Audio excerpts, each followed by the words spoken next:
Deserta a escalinata, soy o paterno niño, e enriba del caendo misteriosas, coas sombras do crepúsculo, hasta o olvido. Quen ao pasado volve os ollos compasivos? Quen se lembra dos mortos, se aínda non poden recordarse os vivos? Iso de que as mulleres do século XIX non teñen historia é un conto vello do que hai que desconfiar. No caso Rosalía Castro, o desconfío é obrigatorio.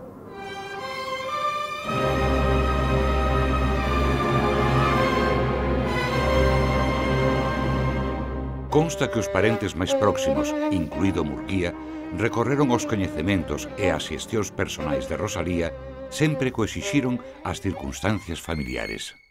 Pero tamén consta que a maioría dos biógrafos só se fiaron dos testemuños románticos de Murguía.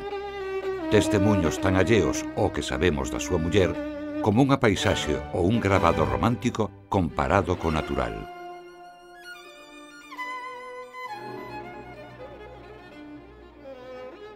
Se dice que mi marido trabaja para hacerme inmortal. Versos, prosa, bueno o malo, todo suyo. Penosa tarea. Perezoso como todo poeta, tiene que hacer su trabajo y el mío para tener en casa una literata. Lo peor que se puede decir de las mujeres.